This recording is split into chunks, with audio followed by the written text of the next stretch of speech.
Et bonjour. Alors aujourd'hui, on va commencer tranquillement. On va reprendre en fait ce qu'on avait commencé vendredi matin dernier, qui s'appelle les Kohan Rust. Alors à la base, je vous le mets. Donc on se base en fait sur un truc qui s'appelle les Kohan Rust. Euh, c'est un projet GitHub qu'on trouve facilement, qui s'appelle Crazy Michael et Rust Koans. Et du coup, c'est un petit projet sur GitHub en Rust. Donc on lance assez facilement. On va lancer Cargo Run pour relancer les tests. Et le principe, en fait, c'est qu'on a des tests qui commencent d'abord rouge, qu'on va ensuite rendre vert et potentiellement refactorer. Et donc en fait, c'est des espèces de tests à trous. Donc on va juste écrire du code dans les tests pour faire passer le tout. Et ce faisant, on va apprendre un petit peu certaines bases, du moins, du langage Rust. Le concept de base est là. Donc j'ai déjà, la dernière fois, redescendu un peu tout ce dont on allait avoir besoin. Donc j'ai un IDE, alors là c'est du IntelliJ avec le plugin Rust. Hop. Donc on a un joli README qui nous expliquait quoi faire. Donc c'est celui qu'on voyait juste avant là. Donc vérifier qu'on a bien Rust dans le pass. On va vérifier, c'est même pas sûr que je l'ai.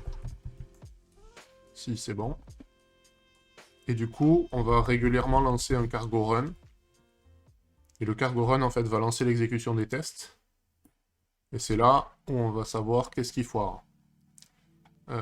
Comment ça se passe, en fait? À chaque fois qu'on va passer une nouvelle étape, on a une ligne qui va se rajouter dans ce fichier Path to Enlightenment.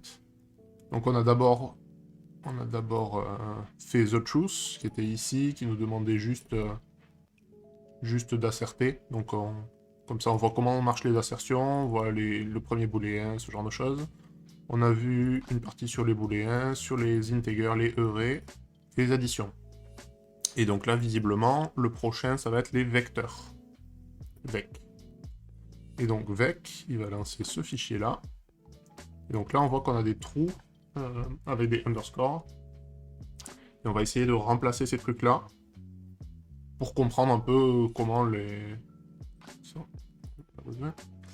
marchent les bases du langage. Donc les vecteurs, ils sont triés comme des arrays. Non, ils ressemblent à des arrays, pardon, mais ils permettent plus de flexibilité.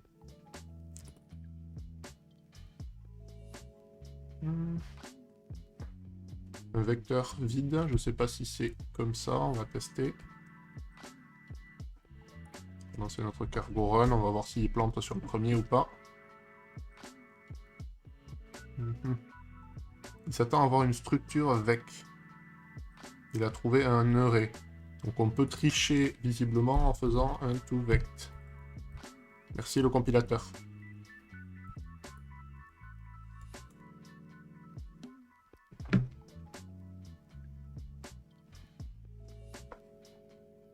Donc cette fois... Ah, il y en a beaucoup. On en a beaucoup dans ce fichier-là. Donc là, il plante à la ligne 11, donc on a bien visiblement passé ça. Je sais pas s'il y a une syntaxe plus simple pour ça.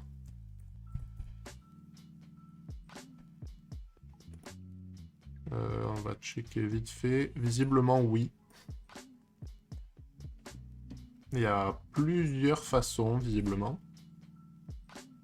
Alors, apparemment, notre refactor, ça pourrait être un truc comme ça. Qu'on appelle le constructeur des vecteurs. Et sinon, apparemment, il y a une autre syntaxe.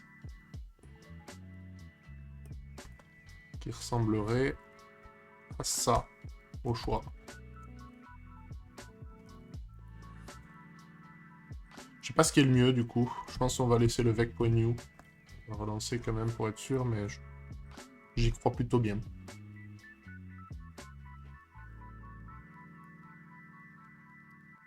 Du coup, la macro vec rend ça plus simple de l'instancier. Donc, on y vient, en fait, hein, du coup, ça doit être ça. On veut une taille de 4, donc on va mettre un 2, 3, 4, par exemple. Pourquoi il nous râle dessus sur l'assertion? Parce qu'il préfère des assert equals. Ça peut faire partie des refactoring, d'ailleurs. Donc on va rerun, on va vérifier où est-ce qu'on plante. Il y en a beaucoup. Il y en a vraiment beaucoup dans ce fichier. Bon, c'est étonnant, on plante que la ligne 44, comme si là on n'avait pas de soucis.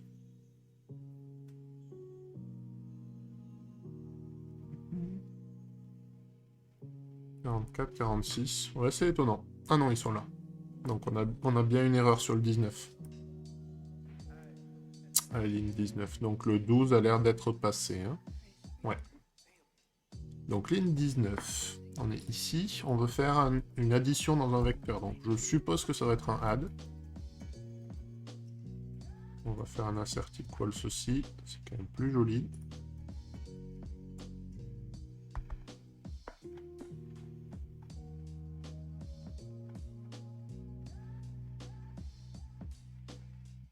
Je vais y arriver. 189, 27, 19. Non, ça ne marche pas, add. Donc qu'est-ce qu'on a comme méthode sur les vecteurs? On va se servir un peu de notre IDE. On n'a pas un truc genre push. Si. C'est visiblement plus un push qu'un add.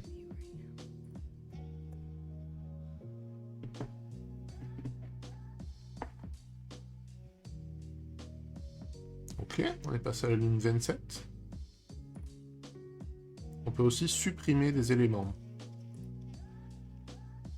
depuis des vecteurs mutables. Et du coup,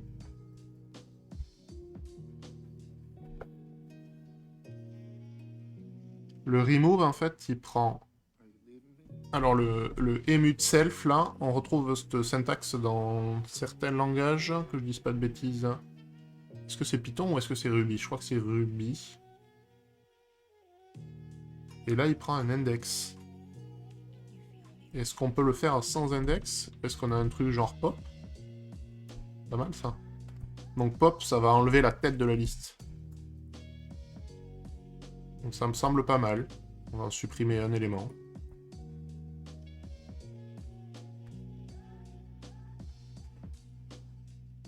Donc là, on plante bien la ligne 35.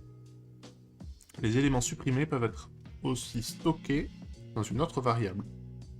On voit le let num, l'affectation. Ici, on doit pouvoir popper et récupérer l'élément. Ouais, il retourne une option de i32.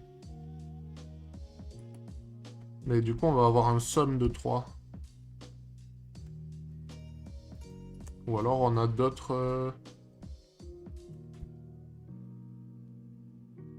Le remove avec un index, il nous dit directement l'élément supprimé. Le pop, le problème, si c'est un problème, c'est pas vraiment un problème. Mais il va nous retourner une option. Donc potentiellement, si notre vecteur est vide, il va nous retourner empty. C'est un optional vide. Ce qui nous plaît que moyennement.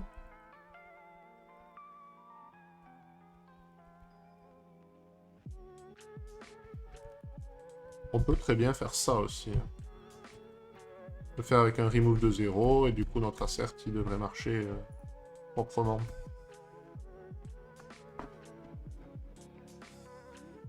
Ouais. Mais du coup ça veut dire qu'on avait plusieurs choix. Potentiellement on aurait pu aussi récupérer la valeur à l'intérieur de notre type optionnel. Ouais. Donc, les vex, ils peuvent changer de taille pour matcher leur contenu. Ils ont toujours besoin d'être déclarés comme mutables. Pour pouvoir être changés. Ah, ça c'est intéressant. Parce que la plupart des langages, notamment les langages objets, une fois qu'ils ont... Vous avez... En fait, quand vous définissez que quelque chose est mutable ou non mutable, vous définissez la référence comme mutable ou finale ou ce que vous voulez. Mais en fait, le contenu des objets, en général, peut changer. Là, visiblement, les deux notions sont liées. Intéressant. Ok, donc là, on veut rajouter un élément. Si je dis pas de bêtises. Donc ça va être un vector.push, mettons de 4. Et là, certes, pas trop. Et ici, on veut faire un vector.pop, par exemple. Donc ça devrait compiler cette fois. Ouais, on plante sur la ligne 56. Non, pas avant, non. Vérifie. Hein. Il y a quand même beaucoup de lignes 59 et 56, non, c'est ça. Je sais pas pourquoi ils sont pas dans l'ordre. Donc, les VEC ont une certaine taille maximale à n'importe quel moment. Quand cette capacité est atteinte, ils vont allouer plus de mémoire. C'est rigolo, c'est exactement le fonctionnement des listes en JavaScript. En Java. Pardon, qui commence avec une taille fixe, et dès qu'on dépasse le nombre d'éléments, elle va allouer un buffer d'éléments en plus. On utilise généralement ça pour éviter de faire des affectations à chaque ajout d'éléments. Du coup, pour gagner un peu de perf. Du coup, notre vecteur, il contient 1, 2, 3, 4 et il est mutable. On va asserter que sa capacité vaut 4. Si on ajoute... C'est un push, hein, je vais m'y faire. Si on push 5, donc sa size vaudra 5, mais sa capacité passe à 8. Et je pense que si on pop, elle va rester à 8. Je suppose. Il se pourrait qu'elle shrink à 4, mais j'y crois moyen. Parce que sinon, si vous faites qu'ajouter et retirer un élément en boucle, ça va poser des problèmes.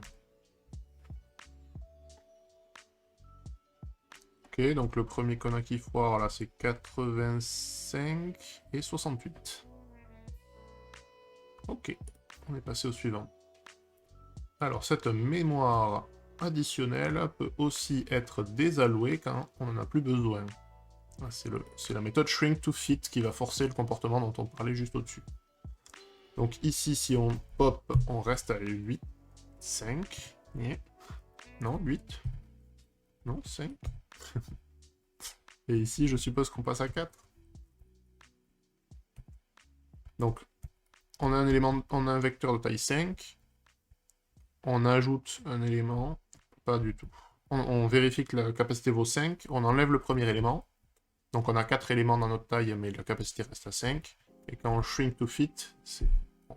Donc l'affectation instancie un vec de la bonne taille. Dès qu'on rajoute un élément dedans, potentiellement il va grossir. Visiblement en doublant, mais c'est pas une certitude, c'est possible. Quand on supprime un élément par défaut, on ne change pas la capacité, on change juste la length. Et shrink to fit la ramène à la valeur courante. Alors, les vecteurs peuvent réserver plus de place pour pouvoir prévenir de faire des allocations plusieurs fois. Donc, typiquement, quand vous savez la taille que va avoir un vecteur, ça peut être intéressant de l'instancier ou de réserver une certaine place. Donc là, typiquement, il peut être un reserve de 8. Et après, on vérifie que la capacité soit à 8. Donc on a reserve et shrink to fit qui ne font que changer le nombre d'éléments allouables dans notre collection.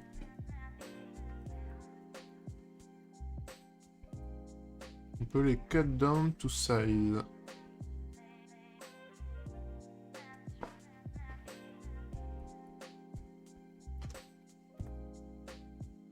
Ça va être un truncate de 2. Un truc comme ça, je suppose. On va lancer le test, on va s'en assurer. Donc on en est à la ligne 85. Donc la prochaine qui foire est en 94, ça a l'air pas mal. Donc de nouveaux éléments peuvent être ajoutés dans des vecteurs mutables. Donc on peut faire un insert à un index donné. 0, 1, 2, je suppose que c'est là. Ça va faire 1, 2, 6.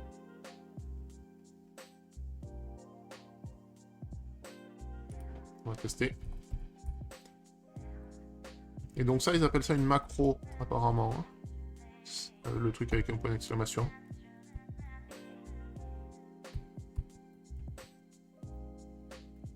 On va rajouter des espaces quand même. C'est joli. Donc 94. On est bon. On est passé à la 101. juste en dessous. Les éléments peuvent aussi être ajoutés à une position particulière dans un vecteur. Supprimés à une position particulière. Donc là, je veux supprimer le premier. Donc ça va être un remove à l'index 0. Ok, on a créé un vecteur vide dans notre premier exemple. Donc maintenant, on va vérifier si un vecteur est vide. Celui-là n'est pas vide pour le coup. Assert the vector is empty. Celui-là, il est vide. Alors, je comprends pas ce qui se passe à l'intérieur avec le point virgule et le 0 ici.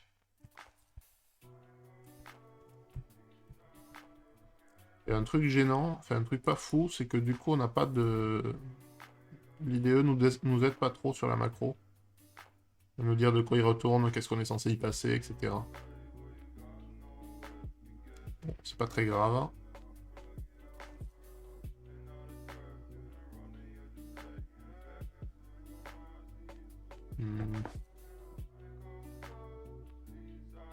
Ouais, mais en fait, le test passe directement, c'est étrange.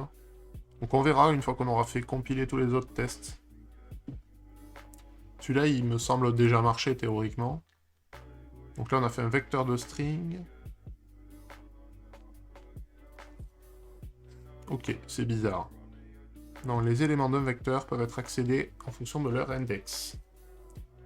Une note, les vecteurs en Rust sont basés à l'index 0. Jusqu'ici, on l'avait compris.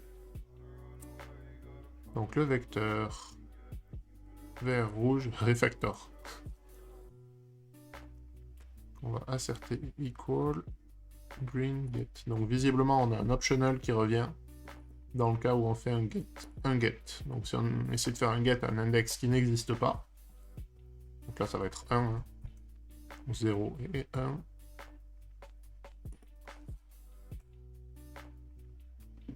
Ok, on en est à la ligne 134. Celui-là, il me plante pas. Si, pardon, 126. Alors, on peut facilement récupérer les premiers et derniers éléments en utilisant les méthodes respectives. Donc là, c'est là qu'on a le pop, notamment. On avait vu qu'il nous retournait... Pardon. Est-ce qu'il ne va pas? Il n'est pas mutable?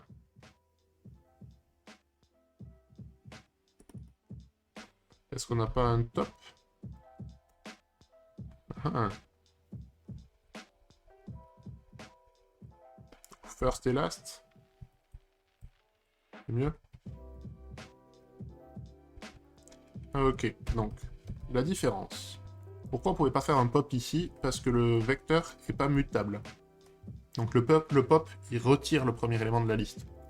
Là, on veut juste regarder le premier élément, donc on a une méthode first et une méthode last pour le dernier. Ces méthodes ne vont pas changer le ré, elles l'accèdent juste en lecture. Donc c'est aussi facile de vérifier qu'un vecteur contient une valeur particulière. Et donc on veut asserter qui contains, par exemple, mettons Mozilla. Je vais faire de la pub. Les références de string. Truc comme ça. On va voir.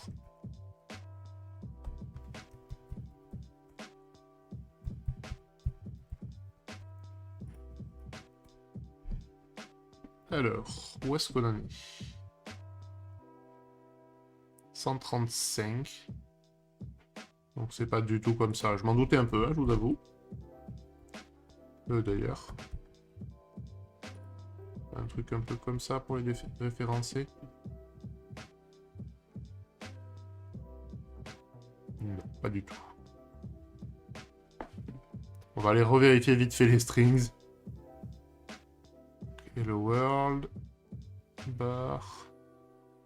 Est-ce qu'on n'avait pas un truc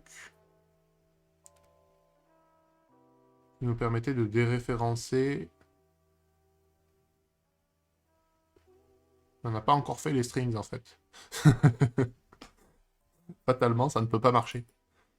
Je pense qu'on avait fait dans les heurés et statiques. On a juste fait du push. On pourrait les convertir en string, mais ça me semble pas être la bonne idée. Qu'est-ce qu'on s'attend à faire ici? Le content, déjà, il s'attend à prendre quoi? C'est ça la vraie question. Si je vire ça, il s'attend à avoir un et de t. Donc une référence. Donc si, est-ce qu'on peut pas récupérer Azref? On va tenter ça, ça me paraît pas mal. On veut une référence sur le string. Je pense qu'il y a une syntaxe plus facile que celle-là. Donc typiquement, le Azref marche pas du tout. Il n'est pas implémenté pour string.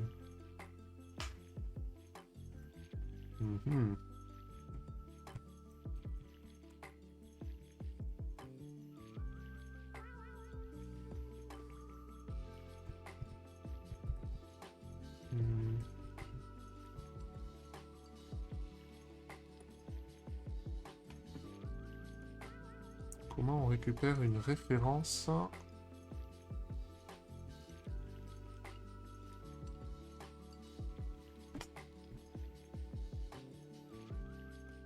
J'essaie de trouver ça vite fait, hein.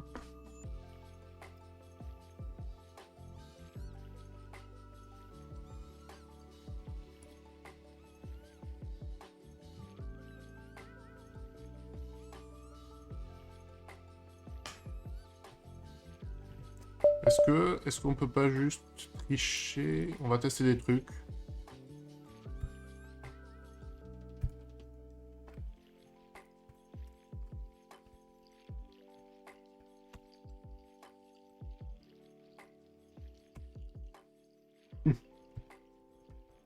Déjà, si je lui passe que ça...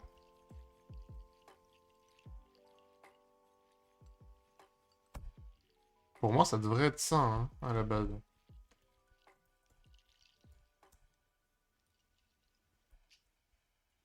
Et on pourrait faire un borrow. Non, ça me paraît bien, hein.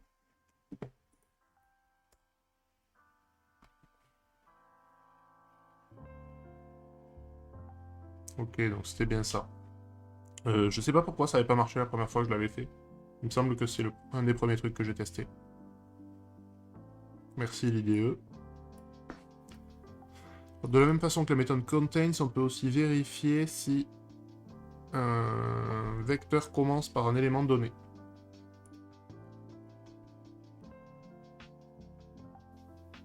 C'est marrant la syntaxe avec laquelle on la lui passe, mais visiblement, ouais, il prend un array en fait. Donc on peut s'amuser à mettre 0,2 je suppose.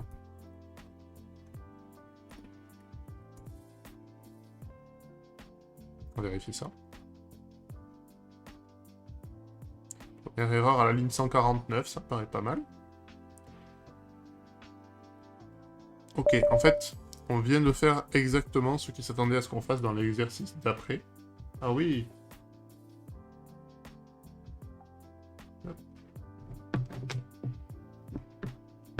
On est bon, on avance.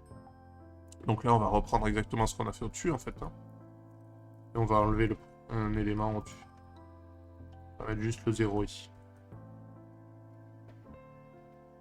Et on peut faire pareil avec le ends with. Donc là, on va faire un vecteur. Et on va s'assurer qu'il finisse bien avec ce qu'on veut. Donc on veut qu'il finisse par 2, 4, 6. On va mettre 0, 2, 4, 6, soyons fous. Bon, c'était le même que celui qu'on avait au-dessus. Ok, renverser un vecteur est assez facile.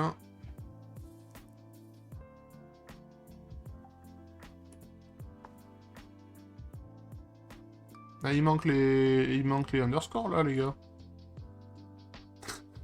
Ils sont mignons. Bon, je veux bien le reverse, mais Normalement, on met des underscores ici pour dire, pour écrire du code. On va relancer quand même, ça fait quelques tests qu'on n'a pas fait. Ils se corsent un peu les exos, ils sont un peu plus longs. Ok, donc on est bien à la ligne 180 pour la première erreur. C'est bizarre. On va quand même vérifier les précédentes. Donc là, c'est les erreurs de compile. Après, on aura probablement des erreurs d'exécution, des tests. Ou pas, si on a tout fait parfaitement. Donc on peut aussi swapper deux éléments d'un vecteur. Donc, let mute vector, c'est false true. Et qu'est-ce qui se passe si on fait un vector.swap? Il faut donner la taille. Je pense que ça va être les index 0 et 1. On va swapper les éléments 0 et 1, c'est ça? Ça y ressemble. On peut faire des chunks. Donc on peut couper un vecteur en deux arrays, visiblement. Ça fait des arrays, ça. Donc ça fait des chunks. Ok. Donc qu'est-ce qui se passe à l'intérieur du chunk? Je suppose que ça va être des vec de 1-2. Et vec de 1-2. On va voir. On verra. L'assertion va nous taper... Ah non! Ah pardon, j'avais pas vu que c'était une boucle for. On itère sur les chunks.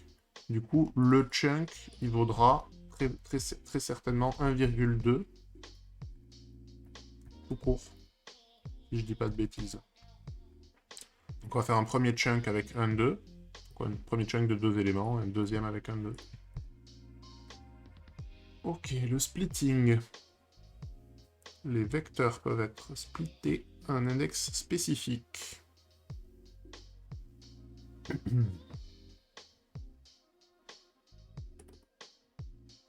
Donc je suppose qu'on veut splitter à l'index 2. Et là on veut Python et C++. Dans le deuxième.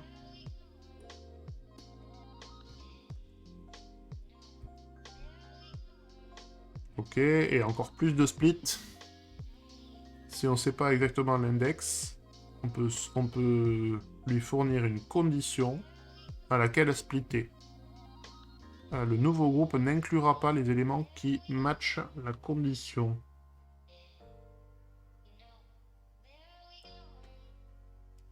D'accord. Genre si on fait un x égale 4, on est sûr que ça ne contiendra pas celui-là.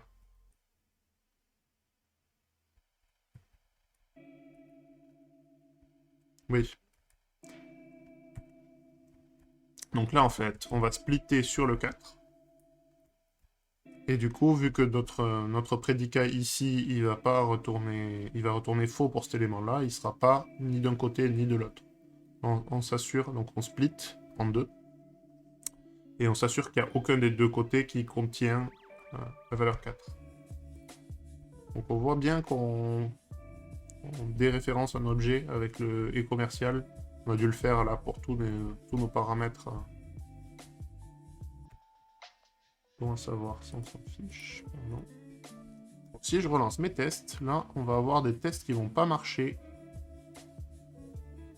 C'est une référence. Encore. C'est un et de i32. Alors est-ce que ça marche? Je suis pas sûr. Peut-être.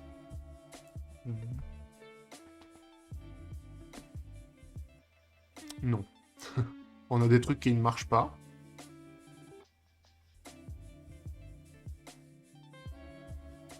Alors, premier truc, ligne 109. Ici. Ils nous disent, il n'y a pas besoin de ce mute. Alors, je ne sais pas ce que c'est le deuxième paramètre de la macro vec. On va essayer de voir un truc comme ça.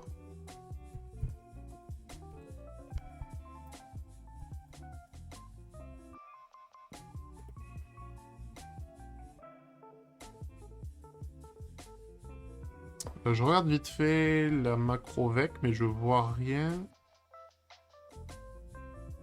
Si, le deuxième, c'est la taille.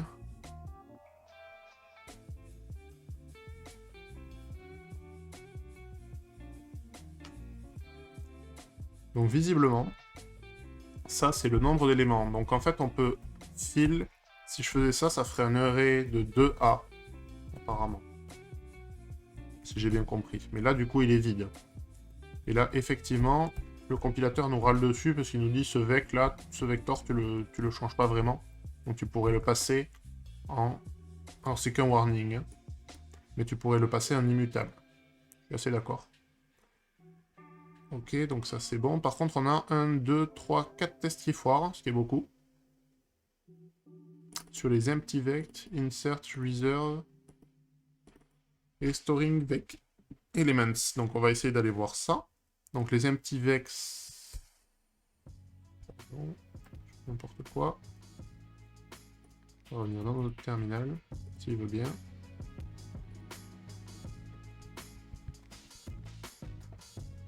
Donc on a juste corrigé le warning qu'on avait, mais on a toujours une erreur sur ce test-là, visiblement.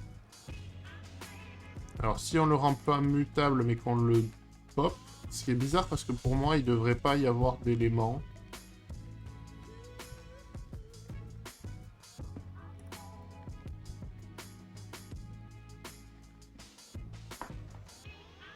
Non, toujours pas.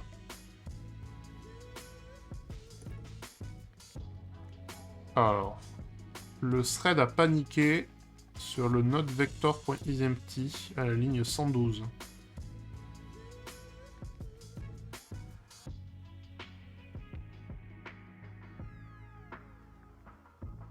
Ah oui, mais comment c'est possible ça en fait?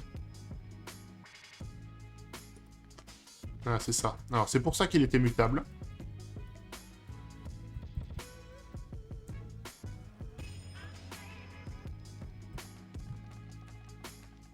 En fait, on reprend.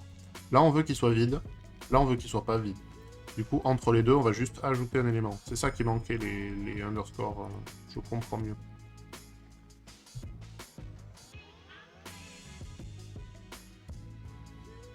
Ok, donc le prochain qui foire, c'est l'insert. À la ligne 94, visiblement. Je me suis trompé quelque part. On veut 1, 2, 6, 3, 4, 5. Ah, c'est un insert, ça déplace les éléments d'après, en fait. Ça les remplace pas. C'est une bêtise de ma part. Donc là, on est d'accord. Plus que 2, normalement. Tout à fait. 2 fails. Le premier se produit à la ligne... J'ai plus les yeux en face des trous.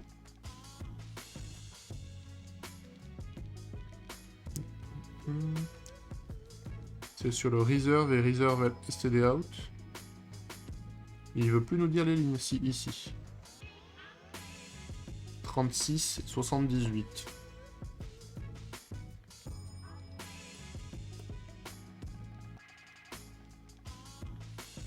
Ah, mais c'est idiot ce que je fais. Donc en fait, le remove renvoie l'élément. Donc moi, je voulais l'élément à l'index 3 pour qu'il vaille 3.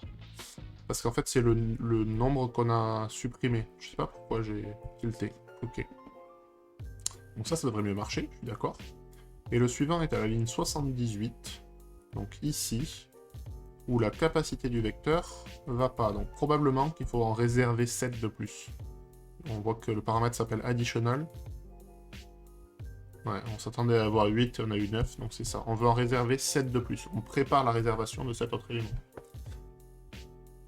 Hop. Et donc là, normalement, on devrait finir celui-là. Ok, parfait. Et donc, le suivant, tel qu'expliqué dans le Path to Enlightenment, ça va être string. On l'a affiché ici. Hein. Le view lies string. Et on va ouvrir le string. Ok. Donc, Rust, il contient des string literals. Qui sont appelés des string slices. Les slices de strings sont statiques et ne peuvent pas être mutés. Fonctionnellement, en fait, c'est un pointeur avec une taille figée.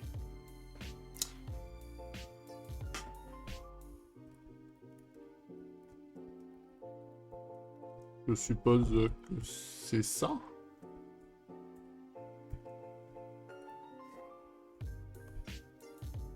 On va voir. Ok, donc là on plante bien sur ce fichier-là. Il n'arrive pas à compiler, c'est logique. Première erreur étant la ligne 17 qui est ici. Donc là on fait un nouveau string mutable.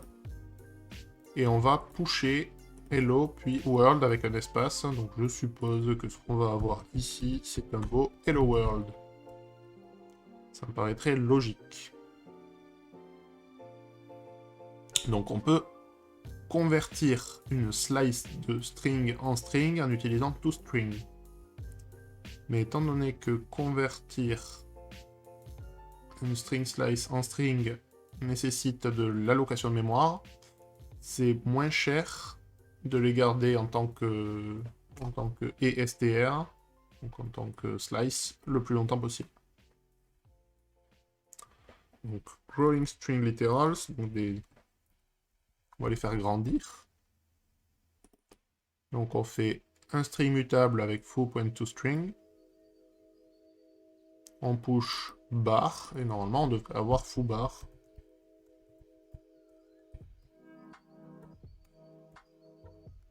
Je vais vérifier, je pense qu'on devrait planter à la ligne 31 si tout va bien. 34 même, oui c'est ça. Tac. Can't stop me now. Ok, qu'est-ce qu'on veut faire dessus?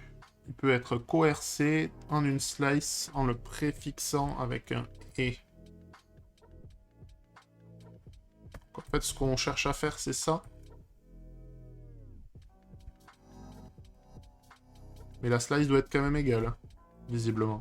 Donc il fait lui-même la transformation dans l'autre sens, j'ai l'impression. Donc on a forcé en string. On force le passage de nouveau en slice. Et on reforce en string. Ok. On peut concaténer une référence à un string à la fin.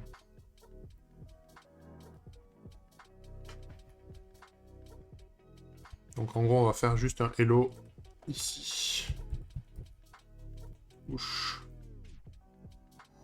Avec notre référence world.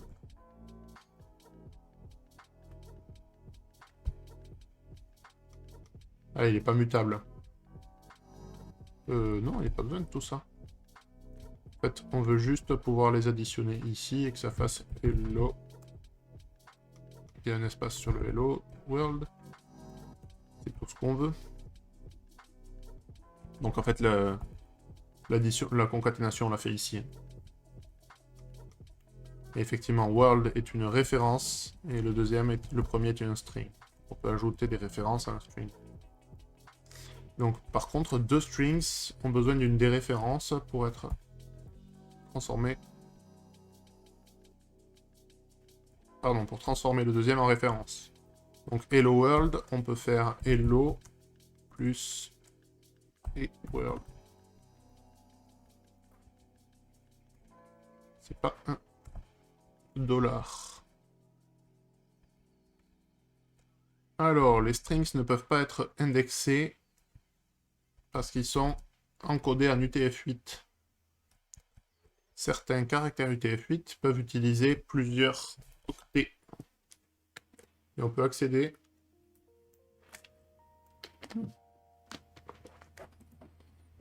quand même accéder aux différents caractères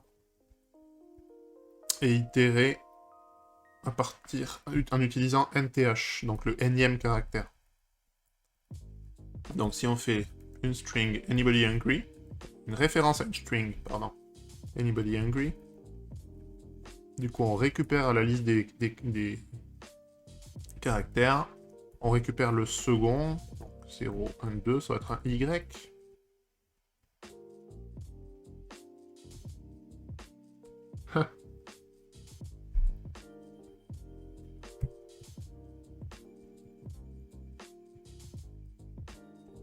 Donc on va pouvoir faire un truc comme ça.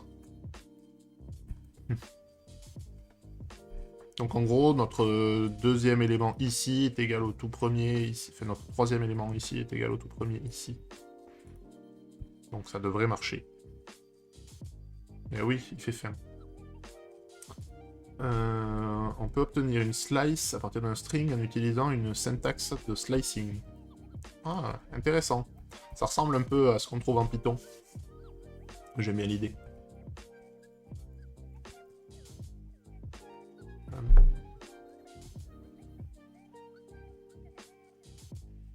Donc de 0 à 2, est-ce qu'il est inclus ou pas? On ne sait pas trop, donc pour l'instant, on va considérer que oui. Et on corrigera si jamais le test il plante. Donc pour moi, ici, en fait, hein, c'est soit beau, soit bout, en fonction de si cet élément-là est pris ou pas. Vu la syntaxe, j'aurais tendance à dire qu'il devrait être pris. Et ça dépend vraiment des langages à voir. Ok, cependant, il y a des offset bytes. C'est des offsets en bytes, c'est pas en caractères.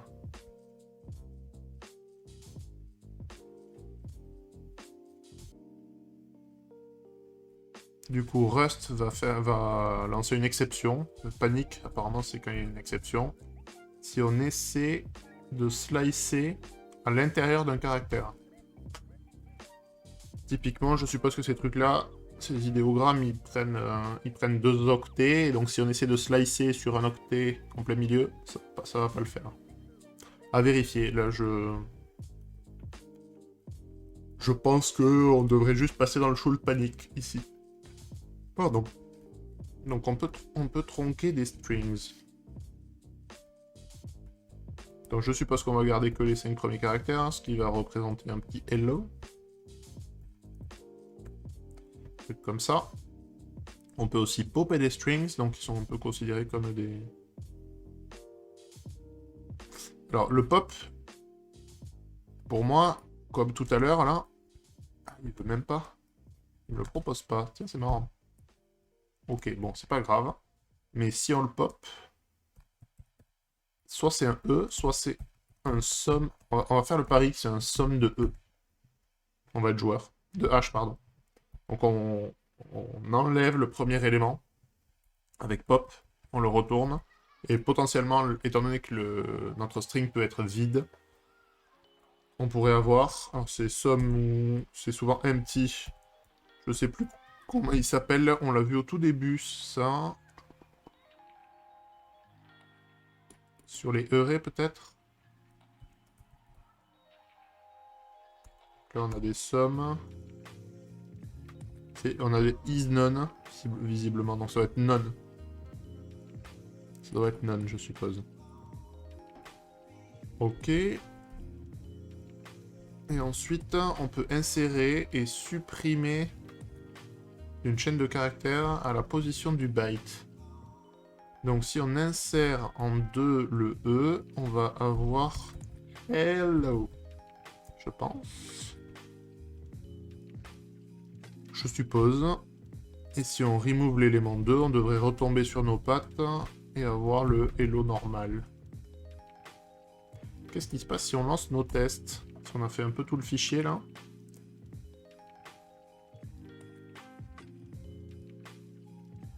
Et c'est pas faux. Donc visiblement le pop, il renvoie pas un option. Il renvoie directement le caractère. Ce que je trouve étrange, du coup, qu'on n'ait pas la similarité entre les deux. Donc on a des petits trucs qui vont pas. On a 2 tests qui foirent. Donc on a le pop string std out. Et on a le fameux beau qui vaut bout. Donc visiblement, lui là, il le prend pas, cet élément-là. C'est un petit malin. Donc ça devrait régler ce problème-là. Et l'autre, il va être à la ligne 94, si je dis pas de bêtises. Ici. C'est toujours notre pop. Insertion failed. For string H.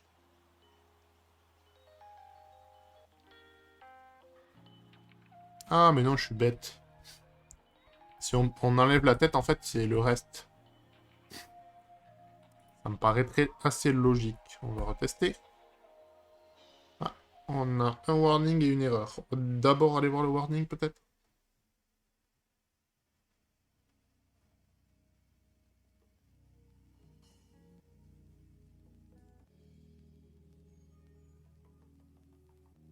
Donc à la ligne 78. Ah. Parce que cette variable, en fait, on l'utilise pas. Vu qu'on s'attend à ce que la référence fasse péter, donc lance une exception, la référence après, on va pas l'utiliser. Donc eux, ils nous disent, si c'est vraiment volontaire, mettez un underscore devant.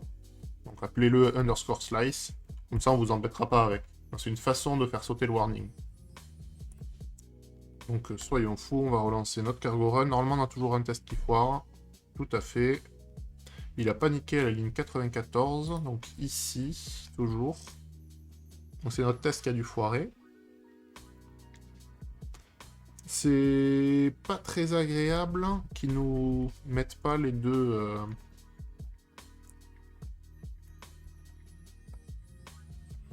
C'était assert EQ, je suppose. Et là, probablement qu'il va nous afficher les deux... C'est assert underscore EQ, pardon. On va y arriver. C'est marrant parce que le compilateur va jusqu'à nous préciser. Alors visiblement, le pop enlève la queue et pas la tête. Ce qui est... Ok, pourquoi pas. Ok, donc là on est bon. La suite, ça sera les hashmaps. Ok, bon, c'est bon à savoir. Donc le pop vire le dernier élément ici, pas le premier.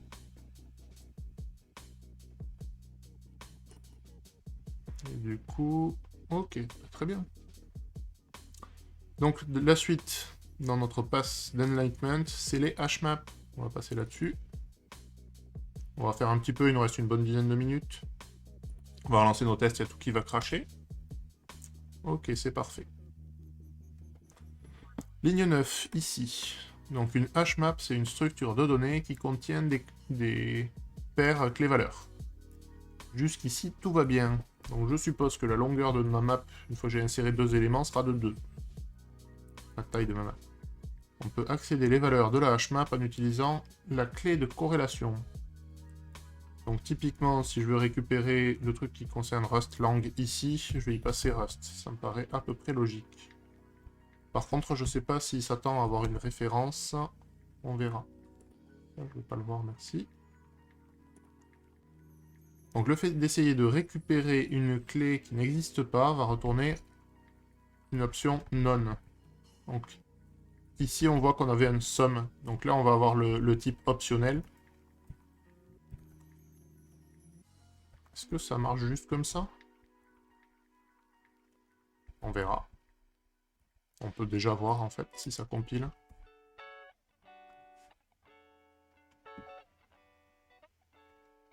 Donc, notre première erreur est en ligne 35. Ça a l'air de compiler, en tout cas. On verra si à l'exécution du test on a des problèmes. Ça devrait le faire.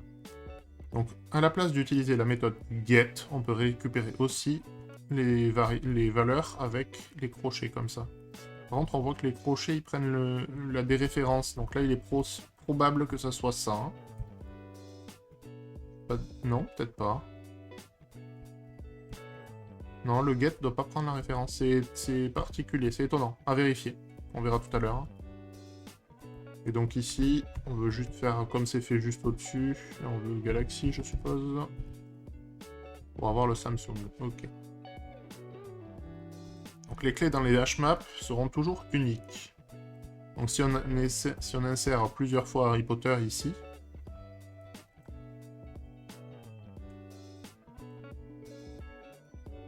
ah, c'est marrant.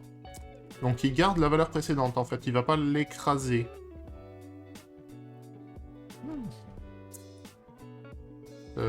On saura sûr de ça une fois que nos tests compileront dans leur intégralité, en fait. Et visiblement, de ce qu'on en comprend ici, si on essaie de faire deux inserts à la même clé, c'est la première qui est gardée. En général, c'est pas comme ça que ça se passe dans les autres langages. Ok, donc les valeurs d'une hashmap, cependant, n'ont pas cette contrainte. On fait une nouvelle hmap. Mutable.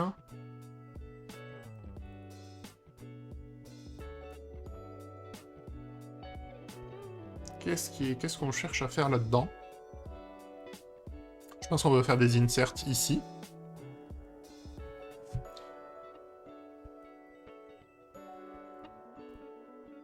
Ah, du coup, ok, je l'ai. Donc on va insérer un nos deux clés là. Donc on veut Sorcerer's Stone, on va reprendre plutôt... Ouais non, c'est bon. Ok, j'y reviens. Donc ici, on veut dans tous les cas la même valeur.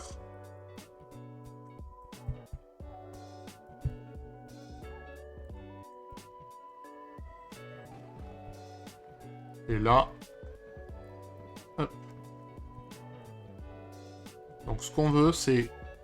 Là, je fais n'importe quoi. Ici, ça va être la Sorcerer's Stone en haut.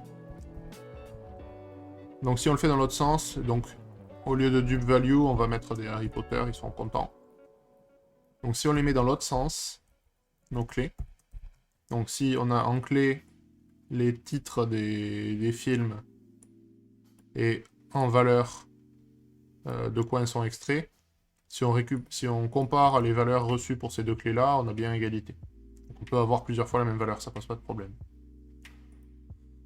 Ok, donc on peut créer un itérateur sur toutes les clés dans une hmap. Donc avec un for sur le map.keys. Qu'est-ce qu'on a à faire ici? Ça. Je suppose qu'il faut préciser la taille. Si on veut faire plus joli, ça serait même un map.len, je suppose. Donc là, on initialise un vecteur de la taille. Ouais, mais il est... Non, c'est n'importe quoi ce que je fais. Donc ici, en fait, on veut les différentes valeurs possibles. Parce qu'en fait, on va vérifier que notre vecteur d'épisode contient bien l'épisode. Et là, on itère dans les clés. Du coup, on veut avoir... Hop, c'est tous ces épisodes-là.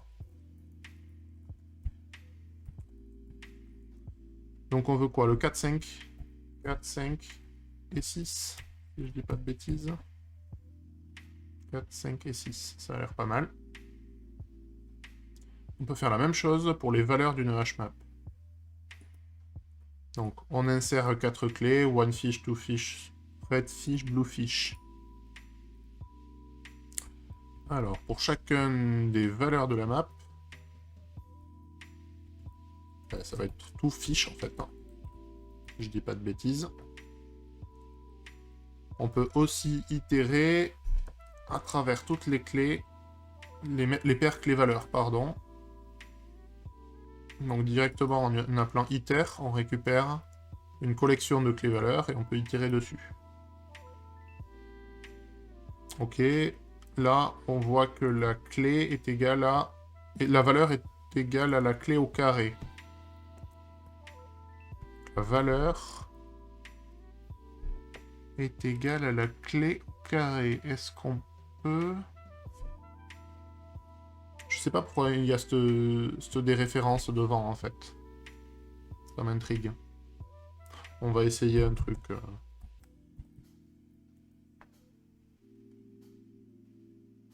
C'est fort probable que ça plante. On verra ça dès qu'on va réexécuter derrière. Pas de souci. Allez, plutôt que d'appeler iter sur la hmap, on peut aussi itérer sur une référence sur la hmap. Donc je suppose que ça va être à peu près le même principe.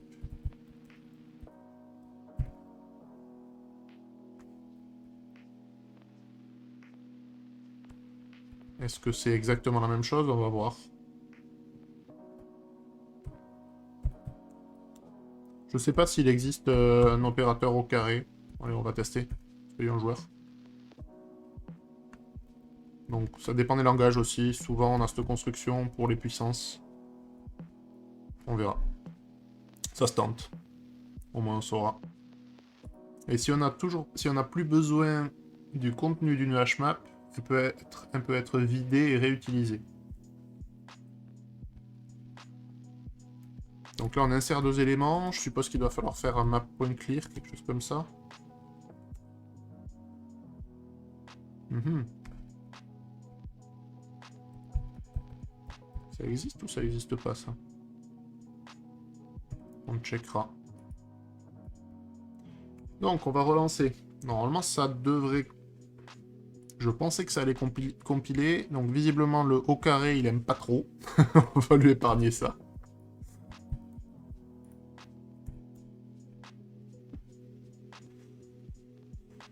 Ok, donc on a un problème sur numfish, ligne 79.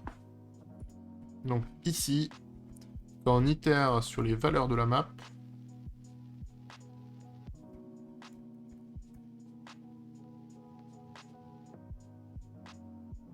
donc on essaie de comparer une référence à un string.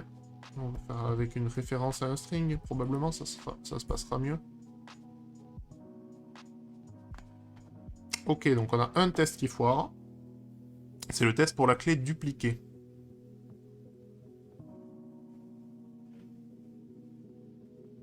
Donc pass to inline point dans le duplicate key.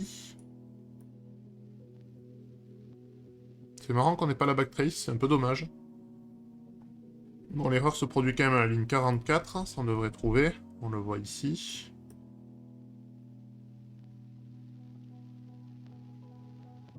Ah, vous voyez, je vous disais que ça m'étonnait.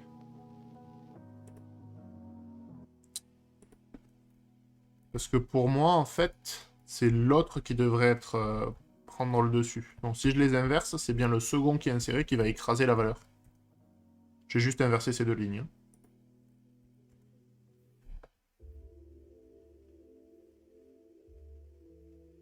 Et ok, ça marche. Bon, ben impeccable. Ok, je pense qu'on va s'arrêter là pour aujourd'hui. Il en restera 3 à faire. Je finirai ça vendredi matin, probablement.